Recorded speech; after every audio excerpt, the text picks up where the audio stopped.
สบายดีเนาะมื้อนี้กายอยู่กับ2มัดเซอร์หนึงคือเก่าเนาะมื้อนี้อยู่กับข่อยมัดคือเก่าเนาะมื้อนี้สิพาพี่น้องมาเบิ่งเมืองทับแตงแขวงไสกองเนาะเนี่ยเนาะเบิ่งวิวเนาะนี่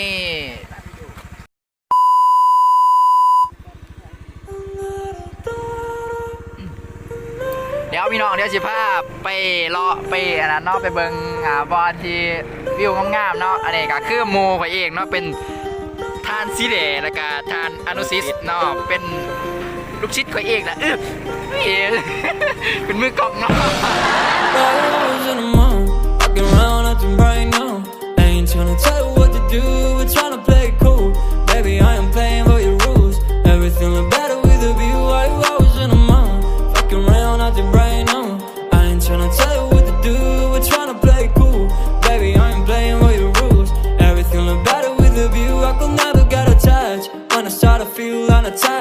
Somehow I was in a feeling bad. Baby, I am not your dad. It's not all you want from me. I just want your company. Girls obvious, elephant in the room. We about to be done, I'm so confused. You're starting it, now I'm in a month. Now we arguing in my bedroom. We play games of love to avoid the depression. We've been here before and I won't be your bed. While I was in a month, walking around acting right now. I ain't tryna tell you what to do, we're tryna play it cool. Baby, I am playing by your rules. Everything look better with a view. While you always in a month, walking around acting right now. I ain't tryna tell you what to do, we're tryna play it cool. Baby, I am playing by your rules. Everything look better with a view. So when you try to figure love on the regular,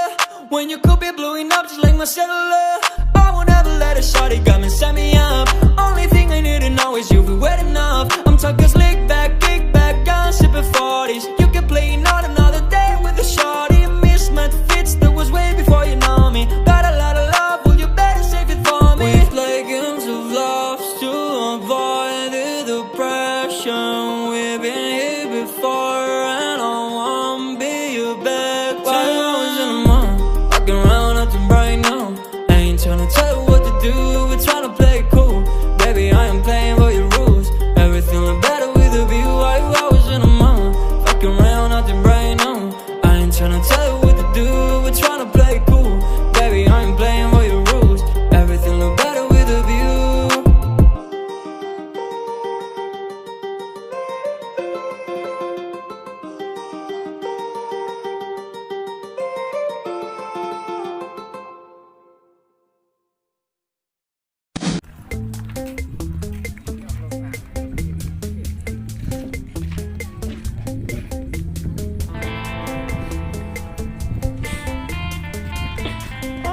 หมดเอ้ย เฮ้ยไอ้เล่นเพื่อนเยอะ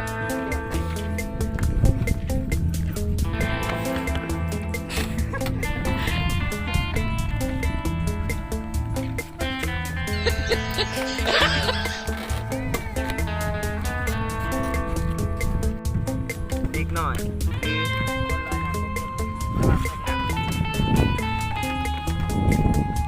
ไปเบิ่งบอลที่ไทย กับผมของผมมันจะบอเสียบ จะนอนเสีย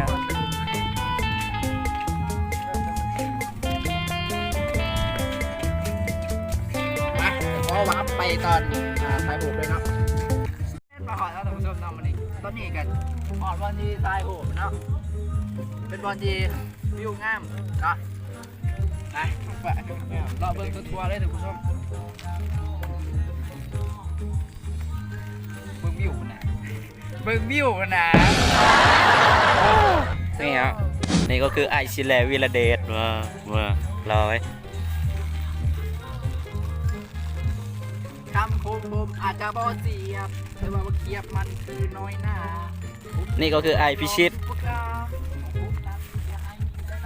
ฝากเก็ตด้วย สวัสดีครับท่านผู้ชม ผมทัศนัยแห่ไม่ใช่ ผมศิแลวิรเดช เอาว่า สวัสดีครับผมแม็กกืนนะครับแฮ่ไม่ใช่นะครับผมคือมอนสเตอร์หนึ่งนะครับคุณผู้ชมครับนะตรงนี้นะผมไม่ใช่แม็กกืนนะครับคุณผู้ชมผมคือเบมอสเบมอสนะครับนี่เป็นวิวที่สวยงามมากนะครับคุณผู้ชมนะมาผมจับกล้องเอง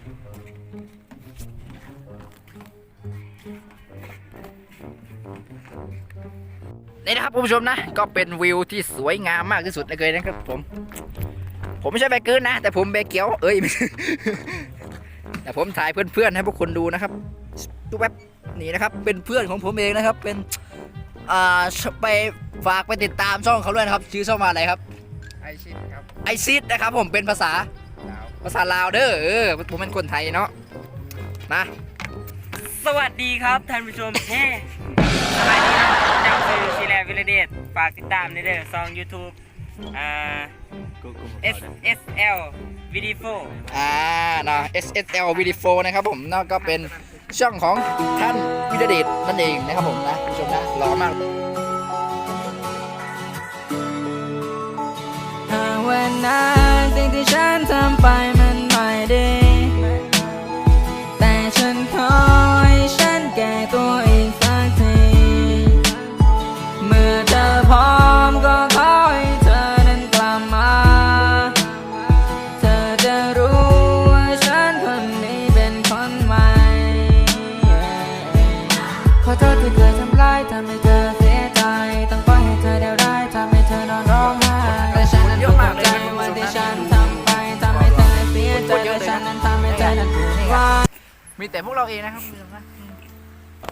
โอเคนะครับนี่ก็เป็นสีแร่วิรเดชนะครับนะจักว่าถ้าเราได้เสือของเขานี่ก็โคตรจ้าบนะเสือเขานี่ยี่ห้อดุมใหญ่โอ้ยไม่ใช่นะครับผู้ชมหยอกสาวผู้ใดเฮ็ดเนาะอย่าด่ากันเด้อเพราะว่าเสือนี่มันเป็นเพียงเสือเนาะนี่เนาะเป็นเพียงนี่ฮันอย่าอิจฉาเด้ออย่าหาทำหายากเขาบอกว่าหายากนะเสือนี่หานุ่มยากมีแต่สั่งเอาเพราะอยากได้สั่งน้ำวิรเดชนะสีแดงเนาะส่องยังไง SS LVD4 นะครับคุณผู้ชมนะเดี๋ยวขึ้นให้นะครับนี่นะครับนี่ก็เป็นเพื่อนๆอะไรเองนะครับคุณผู้ชมนะอยากออกหน้ากล้องอย่างงี้ดูท่าทางจะสนุกได้เกินนะครับนะนี่ไอเด็กน้อยเดี๋ยวจะพาผู้ชมนะครับขึ้นไปนู่นนะครับผมนะนี่ตรงนั้นน่าจะพาไปเดี๋ยวผมจะพาผู้ชมไปถ่ายรูปกันโอเคครับทำเลยนะครับผู้ชมนะคอยดูว่าวิวจะสวยแค่ไหนแล้วจะพาไปดูกวางแล้วก็มีฟาดกันหรอมีฟาดกับกวางเนาะย่างกันหรอยุ่งเหรอไปเอาเด้อโอเคนะครับคุณผู้ชมก็มาหอดขึ้นกันเนาะวันนี้เนาะวิวเขางามเบิ่งเนาะวิวงามนี่ตกต่อทุกตาเฮ้ยไม่ใช่เป็นหนักที่แบบว่าไหลออกมาจากคอเนาะเป็นคอระบายน้ำมึงก็ต้องอธิบายเขาพูดแล้วกระบอกพุทีโมโหเนาะ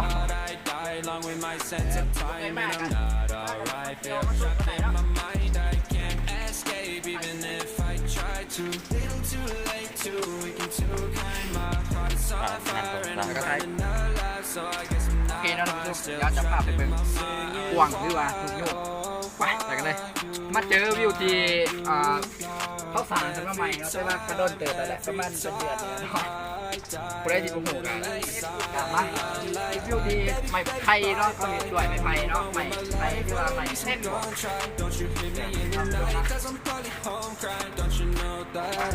ไปไปเบิ่งปุ๊บToxic skies, you pollute me with your lies. I die along with my sense of time, and I'm not alright. Feel trapped in my mind, I can't escape even if I try to. Little too late นี่ไงฝ่ายตัวนี้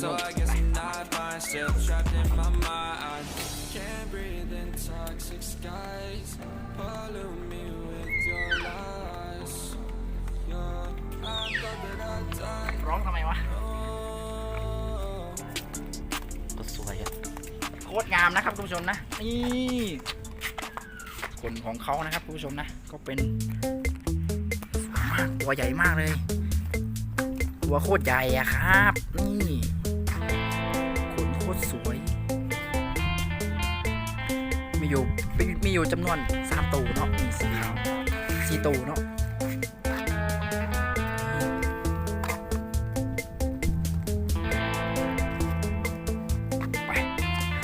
นะครับตอนนี้ก็มีคนหยาดนกเนาะชิแลวิลเดชหยาดนกนี่หยาดนี่เนาะหยาดนกโย่งเนาะชิแลวิลเดช ระวังมันนะ หยาดยัง เขาไม่รับเสียบกูยากไม่ใช่ก็เลยจะตัดกัน ตาคลายหูเนาะแชะเรียบร้อยไปเดี๋ยวพาท่านผู้ชมไปเบิ่งบอลทายหูอีกทีนึงเนาะไปกันเด้อ โอเคครับผมก็มาถึงอีกจุดหนึ่งเนี่ยนะครับไม่คนก็ต้องมาถ่ายรูปกันครับต้นไม้ จะได้กันจุดหนึ่งจะได้กันจุดหนึ่งอ่ะก็ เฮ้ยรูปหนึ่งอีกอย่ามาถ่ายข้างหน้าเนาะครับคือช่วงแบบว่าฤดูหนาวบอกประมาณฤดูฝนตกเนาะบนนี้จะงามที่สุดนะเพราะว่าตอนนี้ใบใหม่ วันนั้นก็ โอเคผู้ชมนะเดี๋ยวขอตัดภาพไปตอนกลับเนาะ ตอนนี้ฮากาหอนห่านแน่นอนมาเลยตามมาเข้ามา คือนะจ๊ะคือนะจ๊ะ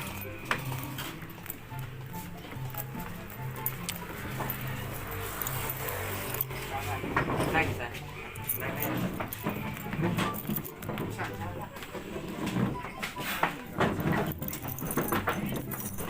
บรรยายเลย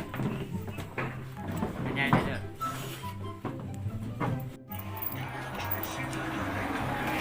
ชิเลชิเล โซกันกิน เอาไปสิ เฮ้ยเฮ้ย เฮ้ยนี่น้ำเย็นไหม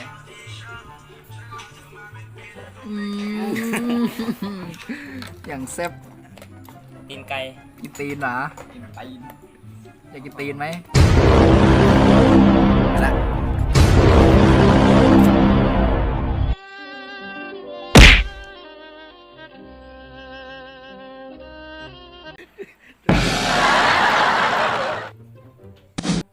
สวัสดีครับนี่มาดูนะคนหนุ่มคนนี้นะครับไม่ใช่ไปไหนไปดีไฮนะ